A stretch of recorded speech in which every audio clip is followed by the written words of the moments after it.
Terima kasih masih di channel Smart Edu. Pada video ke-6 dari serial analisis kredit ini, kita akan mulai membahas tiap aspek di dalam job aid di sebelah kanan saya ini. Inilah pedoman aspek-aspek yang dipergunakan di dalam melakukan analisis kredit. Jadi jika ada seorang calon debitur mengajukan kredit, maka dia akan dinilai dengan aspek-aspek tersebut ini. Apakah debitur tersebut layak untuk diberikan kredit sesuai kebutuhan, tujuan kredit, dan bisnis model dari usaha debitur. Semakin besar kredit yang diajukan, maka aspek-aspek ini akan dianalisis semakin mendalam. Jadi kalau kreditnya plafon atau limit dalam jumlah kecil, seperti saya sudah uraikan di video sebelumnya, kebanyakan bank sudah melakukan simplifikasi. Ya, dalam hal ini melakukan sistem scoring. Jadi tiap aspek dari sebelah kanan saya ini akan dinilai dengan skor-skor tertentu. Jadi jika calon debitur tersebut memenuhi jumlah scoring tertentu, maka kredit dapat direkomendasikan. Dengan mempelajari lebih dalam aspek-aspek ini, maka kita akan dapat merekomendasikan kredit dengan lebih dapat dipertanggungjawabkan. Baiklah, untuk tidak berpanjang lebar, kita mulai dengan aspek analisis kualitatif dan analisis kuantitatif berikut ini. Kita mengenal prinsip 5C di dalam perkreditan, dan prinsip tersebut diaplikasikan di dalam analisis kredit. Nah, di dalam analisis kualitatif ini kita akan melihat aspek karakter, capacity, dan condition. Untuk aspek capital dan juga capacity nanti akan dikaji di dalam analisis kuantitatif. Nah, di dalam analisis kualitatif ini kita melihat yang pertama, yaitu karakter. Bagaimana cara melihat atau cara mengetahui bahwa karakter calon debitur adalah sesuai atau layak untuk diberi kredit? Apakah dengan informasi-informasi non formal, oh debitur adalah anak orang kaya atau orang terkenal daerah tersebut, dikenal memiliki karakter yang baik, tidak pernah ingkar janji, atau memiliki kerohanian yang baik. Nah, di dalam perkreditan, hal tersebut ya tidak salah sih, tetapi kita berusaha untuk memverifikasi karakter debitur dengan lebih objektif. Karena kalau informasi non formal tadi yang saya sampaikan itu lebih ke subjektif. Jadi harus dicek, diperiksa apakah memang benar karakter debitur itu baik, karakter debitur itu sesuai untuk diberikan kredit. Bagaimana caranya? Kita harus melihat integritasnya. Integritas dari debitur yang bisa kita lakukan cek atau bisa kita lakukan pemeriksaan. Dengan apa? Dengan melihat rekening korannya, hasil slick checking, dan hasil dari internal data bank sendiri. Rekening koran misalnya, kalau debitur di rekening korannya suka terdapat tolakan keluar ya, warkat yang dia berikan ditolak karena meskipun alasan administrasi misalnya tanda tangan tidak sama, tapi kalau sering ya kita meragukan juga karakter atau komitmen finansial dari calon debitur kita. Terlebih juga tolakannya karena saldo tidak cukup. Nah, slick checking ini, sistem layanan informasi keuangan, kita bisa melakukan cek ya dengan dokumen-dokumen yang diperlukan seperti KTP atau NPWP, dan kita akan cek OJK dan akan kelihatan hasilnya. Oke, kalau calon debitur katakan informasinya memiliki karakter yang baik gitu, misalnya anak orang kaya atau orang terkenal daerah tersebut dan lain-lain, kita cek ya di slick checking. Nah, dari hasil checking ini akan ketahuan semua ya, bagaimana dia berhubungan dengan bank-bank lain.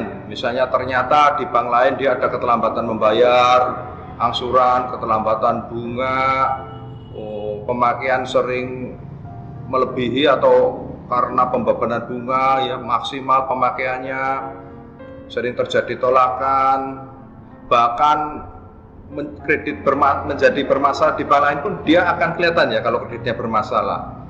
Jadi kita cek juga dengan slick checking untuk karakter debitur ini. Dan untuk internal data bank, biasanya bank itu memiliki data internal masing-masing. Misalnya calon debitur mengajukan kredit di divisi komersial dan dia pernah cacat ya di divisi KPR, semestinya akan ketahuan. Nah, hasil pemeriksaan ini lebih dapat dipertanggungjawabkan untuk melihat integritas dari calon debitur kita. Nah, kita lakukan juga trade checking dan community checking. Trade checking adalah melakukan checking kepada supplier dan buyer dari calon debitur kita. Ya, tentunya dari awal dari sebelum kredit diproses sudah ada kesepakatan bahwa akan dilakukan trade checking. Kalau ternyata misalnya kita cek ke suppliernya debitur sering terlambat membayar, ya kita tentu saja meragukan ya untuk karakternya. Ya, trade checking ini juga kita sekaligus melihat kondisi terkini dari bisnis calon debitur kita ya, karena kita ngecek langsung ke supplier dan bayarnya. Biasanya dilakukan cek paling tidak 3 sampai 5 ya supplier buyer dari calon debitur kita, sehingga verifikasi lebih akurat.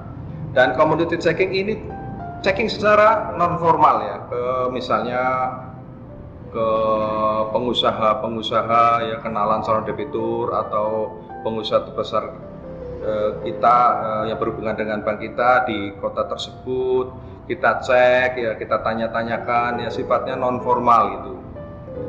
Dan harus hati-hati dalam melakukan community checking ya, jangan sampai debitur nanti menjadi tersinggung karena dicek ya, hati-hati. Ya biasanya orang-orang marketing punya teknik sendiri nih melakukan cek, misalnya Pak saya mau ke nasabah B, kira-kira bagaimana, Bapak kenal nggak? Nah ya, mungkin akan dapat informasi-informasi yang sifatnya non formal, dan ini penting ya. Kadang-kadang kalau nasabah suka judi kita nggak bisa cek secara formal kan, ini bisa dihasilkan dari community checking. Atau misalnya debitur suka pinjam ke pihak ketiga ya dengan bunga yang tinggi, berani meminjam ya, ini juga hanya bisa didapat di community checking. Jadi community checking ini juga cukup penting. Baik, kalau karakter calon debitur sudah bisa dilihat dengan cek ya secara formal seperti itu, kita akan melihat rekam jejaknya. Nah, dari hasil cek tersebut apakah memang kenyataan yang ada sesuai informasi yang kita dapat, sesuai yang informasi yang disampaikan oleh debitur. Ini juga akan membuktikan karakter dari calon debitur kita, apakah omongannya bisa dipercaya. Nah, masalahnya debitur baru itu belum ada rekam jejaknya ya. Biasanya ini tergantung risk appetite bank ya, ada yang tidak, persyaratannya lebih berat untuk debitur-debitur baru. Jadi debitur yang memang belum pernah meminjam ke bank, tiba-tiba meminjam, ini biasanya nggak ada rekam jejaknya ya. Ini lebih sulit ya. Analisanya lebih dalam gitu. Kita lihat. Kemudian kapasitas dari calon debitur kita. Ya. Yang saya kedua, capacity. Kapasitas adalah melihat kemampuan dari calon debitur kita untuk memenuhi kewajibannya, dan kemampuan ini bisa dilihat dari kecakapan dari bagaimana debitur menjalankan usahanya, dan itu akan terlihat hasilnya ya. Operasional perusahaan akan terlihat pada laporan keuangan debitur, dan kita harus analisa secara periodik, biasanya tahunan, saat perpanjangan, atau kalau debitur meminta tambahan kredit ya, kita lihat kapasitasnya. Jadi pengalaman debiturnya akan dilihat, lama usahanya, bagaimana pengalaman manajemennya. Biasanya bank mensyaratkan lama usaha 3 tahun, usaha 3 tahun untuk calon debiturnya. Jadi usaha yang sudah lama memang membuktikan bahwa usaha itu mampu bertahan di dalam lingkungan usaha yang dinamis, lingkungan industri yang dinamis. 3 tahun minimal disarankan. Tetapi bagaimana kalau misalnya nasabah ternyata belum 3 tahun usahanya? Ya akan dikaji lebih jauh ya, apakah debitur memang sebelumnya sudah pernah mengelola usaha tersebut ya, misalnya meneruskan usaha orang tuanya atau pernah bekerja sebagai key person di perusahaan yang sama, kemudian mendirikan sendiri dan baru 2 tahun ya, ada pertimbangan sendiri sih dari banknya. Atau mungkin debitur memiliki usaha lain yang sudah lebih lama ya, mungkin bisa dimintakan corporate garansi ya, untuk usaha yang lama itu untuk menjamin usaha yang baru ini, bila usaha yang baru ini meminta pembiayaan kredit. Posisi apa saja yang pernah dipegang oleh calon debitur kita ini juga akan dilihat untuk menunjukkan keahliannya, kemampuannya, kapasitinya di dalam menjalankan usaha. Seberapa sering terjadi perubahan manajemen dari perusahaan calon debitur kita, karena manajemen yang sering berubah akan berjalan menjadi kurang efektif ya. Kira-kira kapasitas itu seperti itu, tapi nanti akan dikaji lebih jauh di dalam financial analysis ya, kita akan melihat benar-benar kapasitas calon debitur, kemampuan membayarnya ya, dan lain-lain. Nah, kecakapannya dari perusahaan ya, kecakapan itu dapat dilihat bahwa apakah karyawan dapat saling menggantikan ya, di dalam perusahaan tersebut, terutama di posisi-posisi penting seperti produksi dan pemasaran. Jangan sampai tergantung kepada seseorang ya di produksi. Jadi kalau orang ini berhalangan, kemudian operasional perusahaan menjadi terganggu. Dan kemampuan manajemen beradaptasi untuk kelangsungan perusahaan ini teruji jika usaha sudah berjalan lama ya, tadi sudah dijelaskan. Nah, ketergantungan juga. Nah, berbicara mengenai ketergantungan perusahaan ya pada satu orang saja, ini saya ada pengalaman nih. Suatu usaha dipasrahkan kepada profesional dari hulu ke hilir, barang diambil dari mana, bagaimana pemasarannya, pelanggannya siapa saja, dia mengetahui. Akibatnya dengan berjalannya waktu dia mendirikan perusahaan yang sama dan menjadi pesaing yang kuat dari perusahaan yang tempat bekerja sebelumnya. Akhirnya cash flow dari perusahaan sebelumnya ini menjadi terganggu karena tersaing, penjualannya menurun. Nah, apakah perusahaan punya rencana suksesi yang bagus? Ini berbicara juga mengenai ketergantungan. Jika perusahaan terlalu tergantung pada seseorang dan seseorang ini berhalangan, maka bisa membahayakan keberlangsungan operasional perusahaan. Jadi mesti dilihat juga ada suksesinya enggak, karena bank biasanya mau berhubungan dengan nasabah, dengan debitur dalam jangka panjang. Kondisi perekonomian, condition ya. Yang ketiga, kalau berbicara perekonomian berarti ini adalah hal-hal poin-poin yang dinilai ya memang di dalam kondisi perekonomian. Pertumbuhan ekonomi, tingkat bunga, inflasi, kurs, pengangguran dan lain-lain. Nah, kondisi perekonomian ini juga akan dilihat bagaimana kita mau membiayai bisnis nasabah bergerak di industri apa. Ya kalau dalam sekarang ini di mana sedang terjadi pandemi virus corona, ya, pertumbuhan ekonomi menurut banyak ahli juga bakal tumbuh negatif tahun 2020 ini. Tetapi bukan berarti semua industri itu berarti tidak layak dibiayai. Ada industri-industri yang masih layak dibiayai, seperti industri yang terkait dengan alat-alat kesehatan, masker, hand sanitizer ya, dan lain-lain, atau industri-industri yang terkait makanan atau bisnis online mungkin masih bisa dipertimbangkan. Jadi kondisi perekonomian menjadi salah satu kajian ya, salah satu aspek yang dipertimbangkan di dalam pemberian kredit. Kemudian industrinya di dalam kondisi perekonomian yang seperti sekarang ini, tadi contohnya industrinya apa ya, tapi dalam apa yang dapat dibiayai, tapi dalam kondisi perekonomian yang normal misalnya yang sedang bertumbuh, kira-kira industri apa sih yang layak dibiayai? Biasanya bank punya kebijakan sendiri untuk membiayai industri apa yang, karena tiap bank itu memiliki risk appetite yang beda. Katakan ada satu bank ya, dulu saya waktu masih aktif, ada yang berani membiayai hotel, ada juga yang tidak berani membiayai hotel. Itu tahun sebelum 2020 ini, sebelum pandemi. Ada juga yang berani membiayai kapal, ada juga yang tidak berani membiayai untuk vessel ya, kapal. Nah, bicara industri, kita bicara prospeknya seperti apa ketika membiayai suatu nasabah. Bisnis kita ini bermain di industri mana, kita lihat industrinya, prospek industrinya itu seperti apa, dan memastikan bahwa industri itu bukan industri-industri yang berisiko tinggi ya. Nanti kita akan belajar pada saat kita membahas materi industri. Kemudian bukan industri-industri yang dilarang pula. Apa sih industri yang dilarang? Ya misalnya industri yang terkait dengan perjudian misalnya ya, atau industri terkait pornografi, atau industri yang memanfaatkan katakan bahan bakunya dari kulit binatang langka ya, yang seperti ini nih bank tidak mau, tidak boleh bahkan membiayai.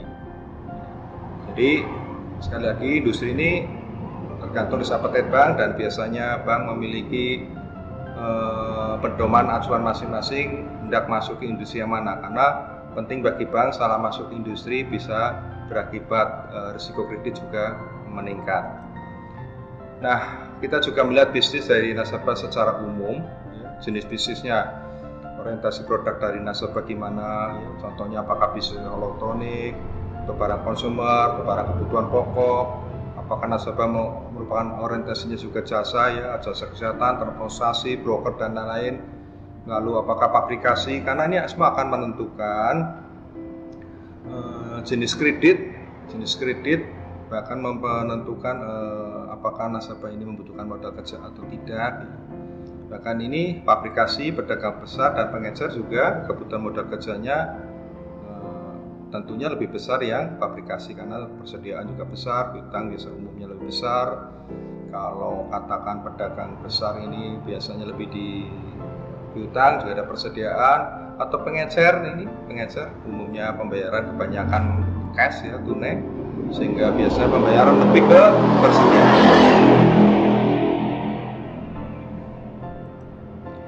Oke, karakteristik dari bisnis ya. Apakah bisnis nasabah ini terpengaruh oleh seasonality atau cyclicality? Apa itu seasonality, cyclicality? Seasonality ini adalah bisnis yang karena faktor alami dia terpengaruh nih penjualannya. Misalnya bisnis tembakau, contoh di sini. Tembakau, pada musim-musim tembakau barulah nasabah biasanya membutuhkan dana. Ketika musim tembakau berakhir, sudah dapat pembayaran dari konsumennya, dari pabrik rokok misalnya, biasanya ya sudah dia akan kembalikan dananya. Nah, ini kita sudah pernah bahas ya di dalam jenis kredit term loan ini. Bisnis beras dan lain-lain ini seasonality karena karena faktor alami. Ada juga seasonality yang bukan karena faktor alami tapi karena faktor budaya ya, misalnya lebaran ya, biasanya baju garment itu, atau bahkan makanan ya, mungkin makanan kemasan akan naik penjualannya.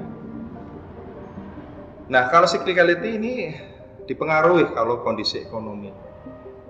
Jadi kalau kondisi membaik, dia sangat terpengaruh bisnis ini. Contohnya bisnis otomotif, ya, properti, penjualannya akan naik kalau ekonomi membaik ya. Kalau ekonomi buruk seperti sekarang ini karena pandemi, ya umumnya otomotif, perumahan ya, banyak bisnis yang terpengaruh ekonomi menjadi penjualannya sangat menurun.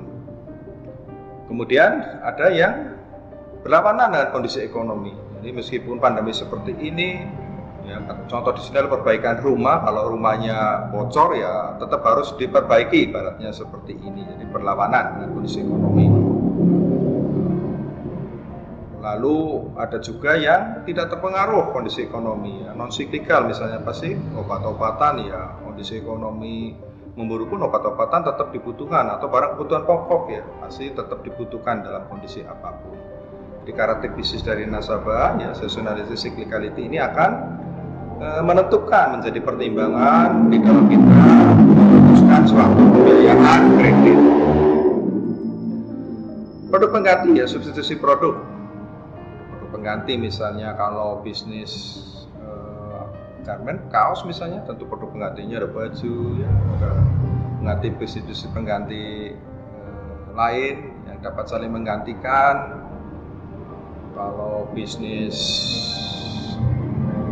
misalnya transportasi, ya kita bisa banyak pilihan yang saling menggantikan, mau Gojek, mau Gokar, mobil, taksi, dan lain-lain. Itu produk pengganti juga menjadi bahan pertimbangan kalau kita mau kasih pinjaman. Nah, apakah bisnis nasabah ini sensitif atau tidak terhadap produk pengganti? Kalau sensitif artinya persaingannya cukup tinggi. Oke. Bisnis debitur. Kita lihat bagaimana pengalamannya, ya sudah tadi perubahan bisnisnya, apakah bisnis sering berubah, konsentrasi terhadap pembeli atau penjual, ya. Jika ada ketergantungan misalnya debitur kita kepada pembelinya, ya pembelinya hanya 1-2 perusahaan, ya kalau hubungan menjadi terputus kan berisiko, meningkatkan risiko kredit. Demikian juga kalau penjualnya, ya atau suppliernya juga 1-2 akan berisiko kalau terjadi putus hubungan. Jadi kita harus kaji apakah bisnis debitur terdapat konsentrasi terhadap pembeli ataupun penjual. Dan kita nanti akan kaji lebih jauh bagaimana untuk memitigasinya di dalam materi risk and mitigation. Kapasitas produksinya juga kita lihat, kalau sudah maksimal biasanya memang debitur membutuhkan mesin-mesin baru, ya, kalau dia mau meningkatkan produksi. Kalau kapasitasnya, kalau dia ngomong mau tingkatkan penjualan dan kapasitas produksinya memang belum maksimal, katakan baru 60%, tentu kita percaya memang dia bisa meningkatkan kapasitas produksinya. Berbeda kalau sudah maksimal yang dia butuhkan, kalau mau meningkatkan produksi ya dia harus beli mesin-mesin baru, itu misalnya. Lalu pendistribusiannya bagaimana, apakah dia memiliki armada sendiri atau tergantung kepada armada lain, perlu dikaji. Kemudian apakah produknya sangat spesifik, ya karena produknya spesifik itu agak susah industrinya untuk dilakukan checking gitu. Kami pernah membiayai tinta printer misalnya, tinta printer kita pernah punya pengalaman di sini, ya nasabah dibiayai tinta printer. Suatu ketika dia ternyata diam-diam mengganti tinta printernya dengan impor dari Cina, dan kualitas tinta printernya kurang baik, dan akhirnya malah menjadi kehilangan pelanggan, ya, karena kualitasnya kurang baik untuk tintanya. Lalu kita juga ada pernah pengalaman mengajukan kembang api, tapi yang ini kita berani, banyak alasan mendasarinya ya untuk pembiayaan bisnisnya nasabah di kembang api itu. Kemudian stiker, ya stiker ini juga suatu produk spesifik dan saya juga tidak pernah menyangka ternyata stiker ini juga bisnisnya bisa miliaran gitu. Kita membiayai sampai miliaran bisnis stiker kan. Sampai ketika saya sudah tidak aktif, ya nasabah debitur ini tetap lancar, ya tetap berjalan dengan baik. Kira-kira begitu untuk mengaji bisnis debitur secara kualitatif. Nah, berbicara analisa kuantitatif, kita itu adalah menganalisis laporan keuangan perusahaan, neracanya, laba ruginya, beban modalnya, cash flow-nya, merupakan analisis kuantitatif. Nah, analisa kuantitatif dengan analisa kualitatif tadi adalah sebagai first way out di dalam pembiayaan kredit. Ini kita makanya benar-benar mengkaji untuk kemampuan atau kapasitas dari debitur. Second way out-nya tentu saja adalah jaminan. Ini praktiknya seperti itu, ya. Tapi dalam kenyataan sekarang di mana kondisi ekonomi susah diprediksi, bank-bank mulai mengetat ya di dalam kecukupan nilai jaminan.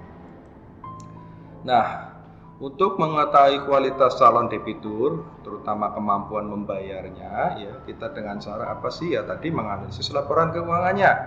Ya, kita melihat performa keuangannya seperti apa, lalu kita lakukan proyeksi, kemudian kita mengukur kelayakan sumber pembayaran kembali, dan kita ini akan analisis lebih dalam nanti di dalam sesi financial analysis, termasuk terus yang diperlukan untuk menganalisa laporan keuangan calon debitur atau debitur dengan lebih baik. Jadi, analisa kuantitatif merupakan analisis terhadap financial performance calon debitur kita. Financial performance calon debitur akan tercermin pada laporan keuangannya. Jadi kita menganalisis laporan keuangannya, kemudian kita lakukan proyeksi. Nanti ada toolsnya semua untuk melakukan ini, yaitu spreadsheet ya, dan juga untuk format cash flow ya. Nanti kita akan belajar. Demikian untuk analisis kualitatif dan kuantitatif sebagai pembuka dari aspek-aspek yang akan kita pelajari lebih mendetail dalam video-video selanjutnya. Kita akan belajar aspek industri untuk sisi video berikutnya. Terima kasih.